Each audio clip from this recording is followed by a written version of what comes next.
I jo acabava la meva intervenció en un to pessimista.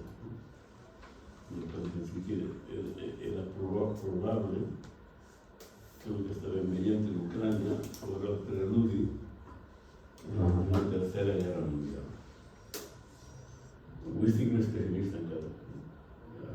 Fa 2 mesos ja parlava d'economia de guerra, parlava de com els recursos econòmics dels estats s'estaven anant cap a la política armamentística. Estàvem veient una escalada armamentística planetària.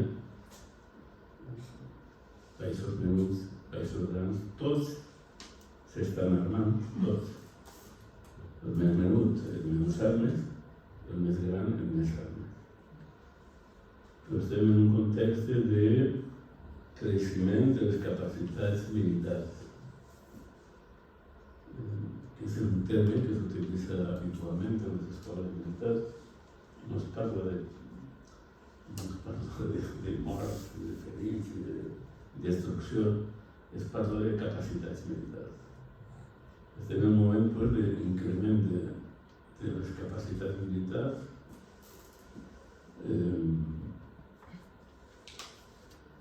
Cosa que havia començat a decréixer als anys 90, quan acaba la Guerra Freda, quan es dissoldrà la Unió Soviètica i s'unifica Alemanya. En aquest moment va haver un període curt en què semblava que rebaixaven la voluntat i la intensitat d'anar cap a un conflicte bèl·lic. I entre Rússia i els Estats Units es firmaren tractats, l'OTAN comença a diluir-se un poc. Va haver un moment dels anys 2000, fa 10 o 15 anys, o menys encara,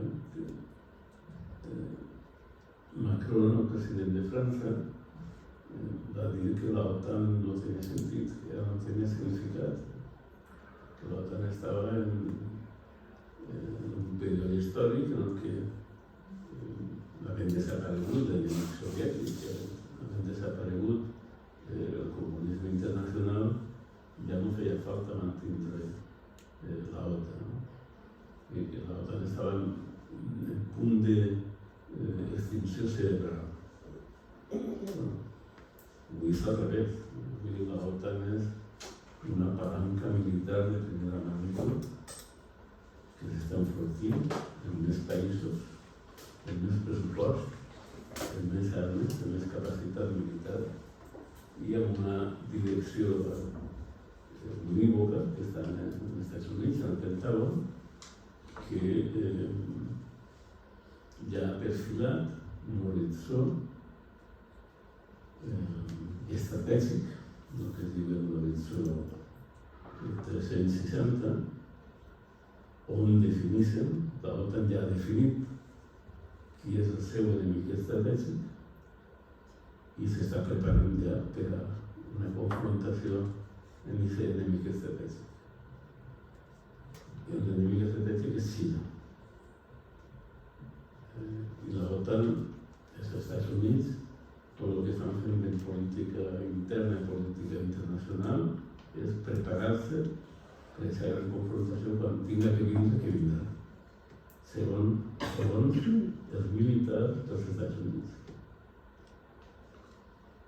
I quan els militars dels Estats Units prenen una decisió estratègica, arrastren darrere d'aquesta decisió a tots els països que voluntàriament segueixen la seva sobirania nacional i la seva orientació militar la segueixen als Estats Units i a l'altre. Això ha passat ja en Ucrània. En Ucrània ha passat que Rússia invadís Ucrània, que ja s'ha explicat abundantment. Els Estats Units se situa automàticament del costat d'Ucrània y arrastra a la Unión Europea, arrastra a la OTAN. Y el conflicte en Ucrània és un conflicte entre Rússia i Ucrània, que és un conflicte entre Rússia, els Estats Units, la Unió Europea i l'OTAN. I del costat de Rússia s'han anat situant paulatinament, d'una o d'una altra manera, Xina. Xina té una aliança estratègica amb Rússia i està, per tant, no implicada militarment en el conflicte d'Ucrània, però sí implicada econòmicament, sí implicada en el que significa un recolzament en l'esfera internacional, en el Consell de Seguretat de les Nacions Unides, en bloc, Xina i Rússia, i en tantes altres decisions de caràcter econòmic fan bloc. Per exemple, el BRICS,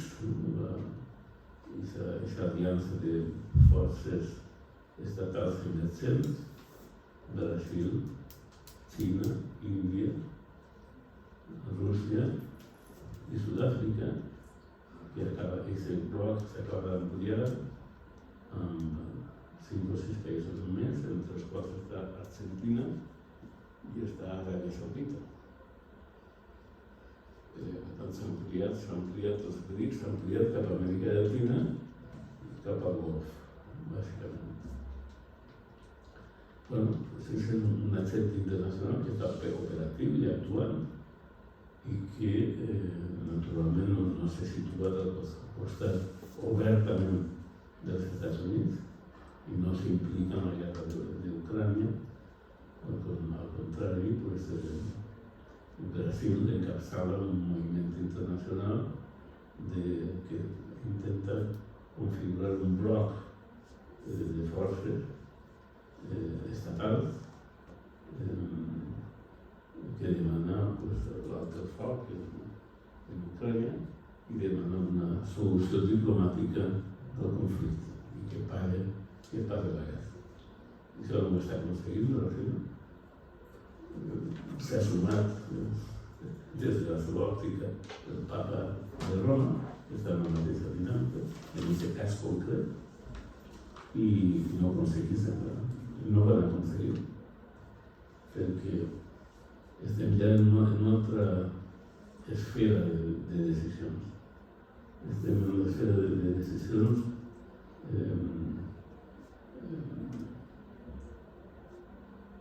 les primeres decisions les prenen els militars. Els militars tenen un encàrrec i aquest encàrrec l'estan executant. L'encàrrec que tenen els militars, ho ha dit molt obertament el nostre company i amic Josep Borrell.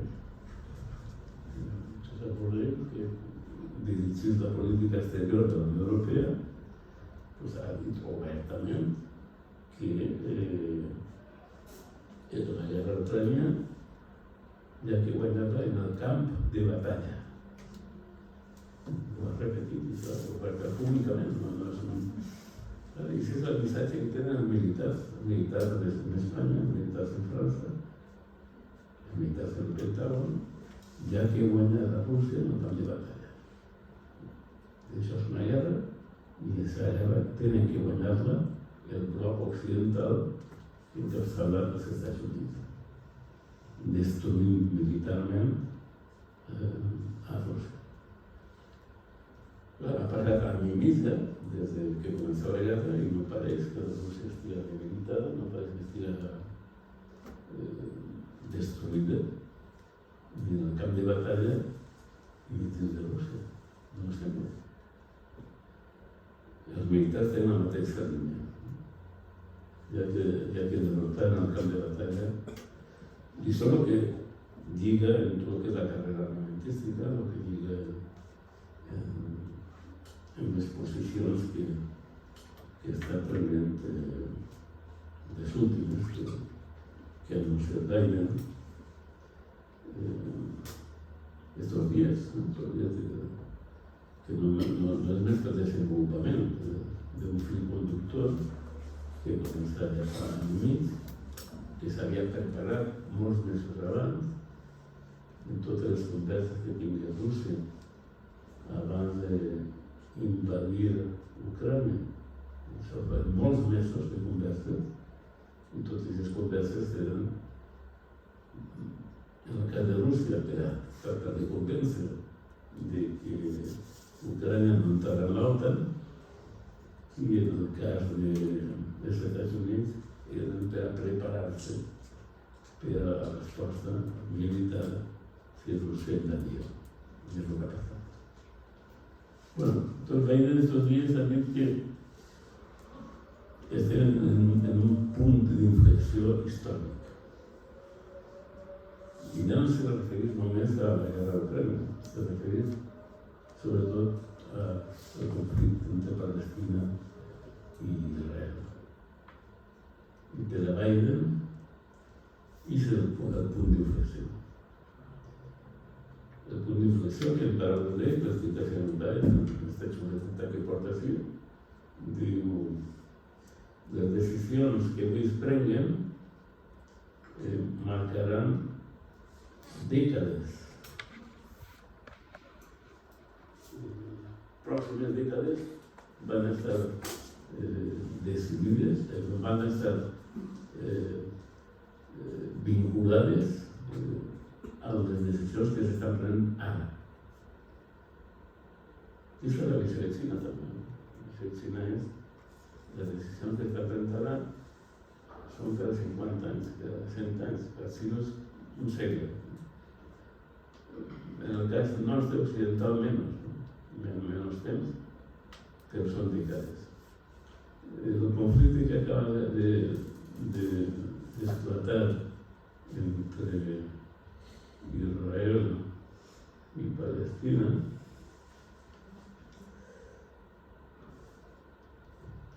és de fa 15 dies, però encara està ple d'incògnites. En el cas d'Ucrània encara hi ha moltes incògnites, però n'hi ha moltes menys que en el cas d'Israel i Palestina. Tenim que anar sabent poquet a poquet i s'han de preguntar per què és en aquests moments que Gaza llança l'ofensiva. La resposta a Israel és una resposta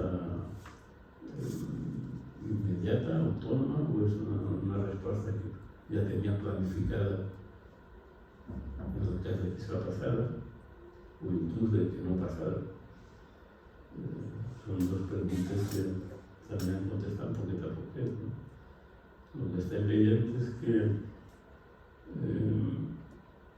pel moment l'estat d'Israel està configurant, que ja ho diuen obertament, està configurant una situació en la que el territori de l'estat d'Israel pugui ampliar-se absorbint a Gaza, al territori de Gaza. Un territori menut, Gaza és com si fórem entre Sagunt i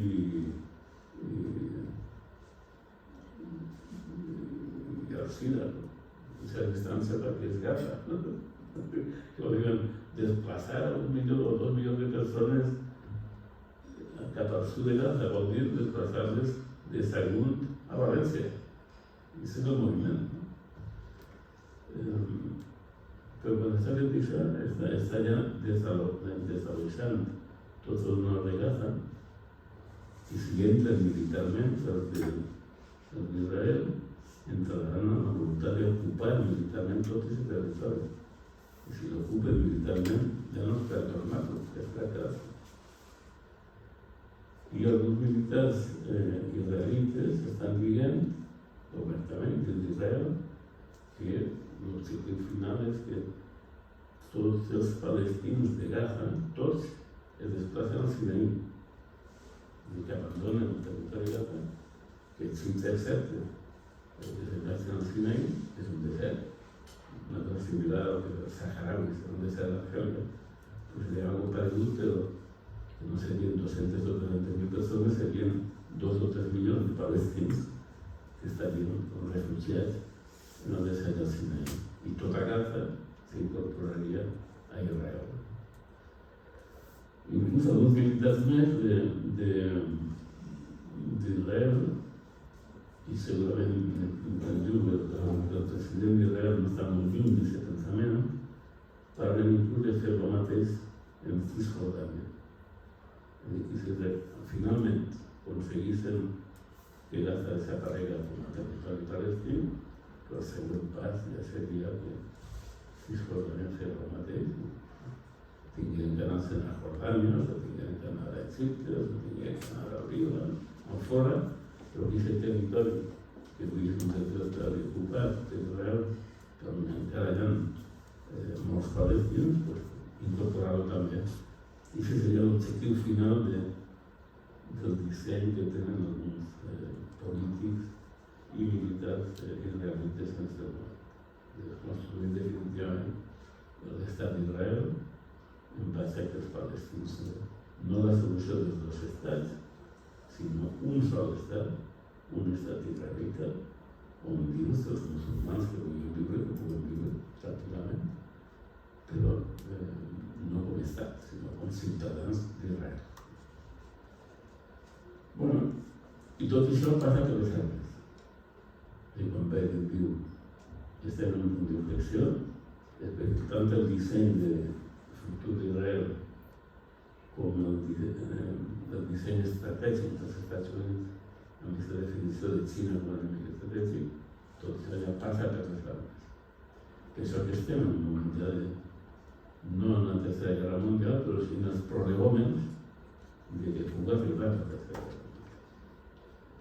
La guerra econòmica mundial ja està, i s'ha plantejada en termes reals, en termes de tot el que està passant en la bolsa, tot el que està passant en el mercat elèctric, en el mercat energètic, en el mercat alimentari, en el mercat de la terra, en el mercat de l'aigua. Tot això està llançat ja, i els que tenen que posicionar-se en aquesta guerra econòmica mundial ja ho estan fent. I la guerra mundial militar encara no estem en ella, però té una aproximació cada vegada més.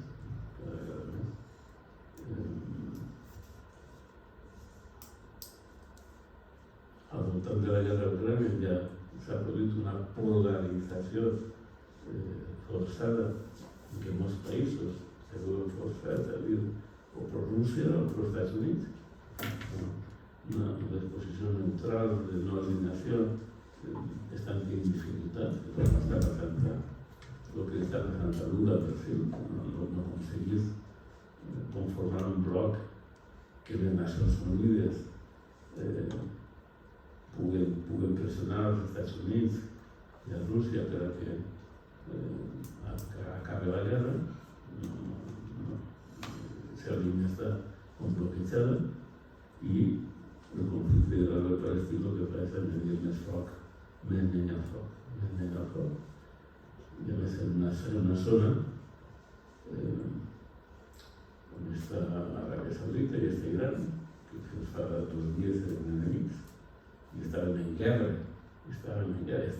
en Yemen, els que s'estan disparant són Iran i Aràbia Saudita, i Ismael. En Yemen. Esto dice absolutamente que Yemen había disparado unos misiles contra Israel y que los Estados Unidos los había bloqueado. Bueno, sea de veras o sea mentira, pero el caso es que Israel y Palestina, Israel y Palestina están al voltant de conflicte gran entre Aràbia Saudita i Iran, entre Iran i els Estats Units. Tot se pot enverinar més encara si esclata, com ja estem esclatant, un poc la guerra de revolució. La revolució que és el fanatisme, que tot està cerrant molt la confrontació entre xiites i sunnits.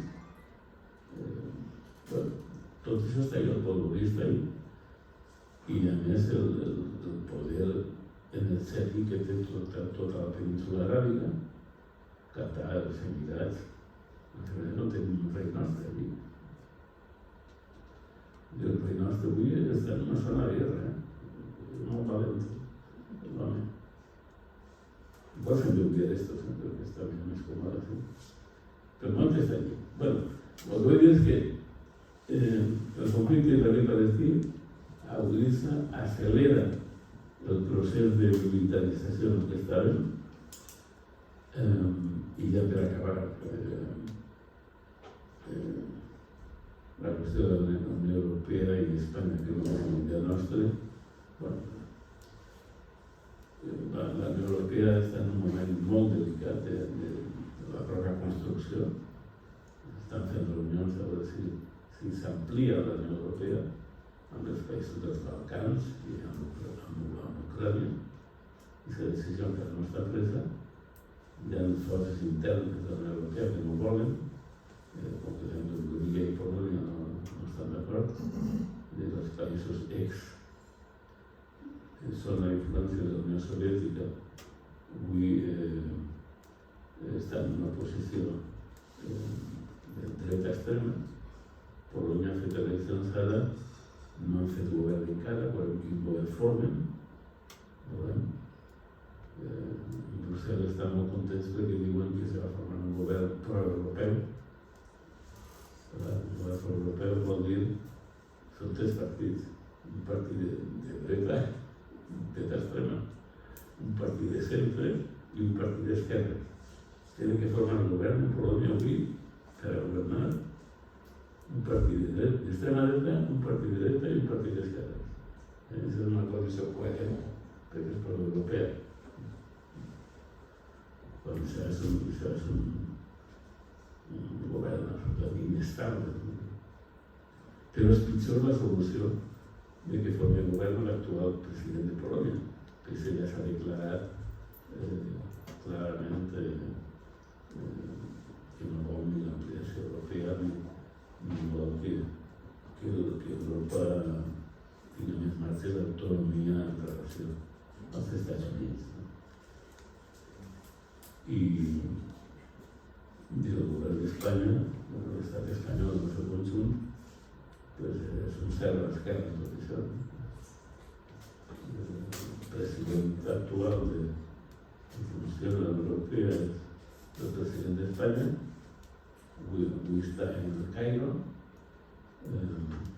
i el Real no va estar al Cairo, ja li contaran. El Cairo no va ser res positiu. El Cairo és positiu que puguin entrar uns camions d'ajuda humanitària que segurament ja estan pactats entre els Estats Units i Hamas. Han soltat a dos reals dels Estats Units, segurament 10 camions per real, són els 20 camions que diuen que van entrar. Però la Unió Europea, que està reunida en el Caire amb altres països àrabs, van fer una declaració que d'ací 48 hores ja haurà desaparegut, no tindrà cap execució real. I Espanya menys, Espanya dins de quadre, ho ha dit el company, la política armamentística, la política pressupostària. Els Estats Units han parlat de 1.000 milions de dòlars, des de l'última cosa, 1.000 milions de dòlars, distribuïts de la següent manera: 60.000 milions per a la guerra a Ucrània, 10.000 milions per a la guerra a Israel, Palestina, i 40.000 milions per a ajudar militarment a Taiwan.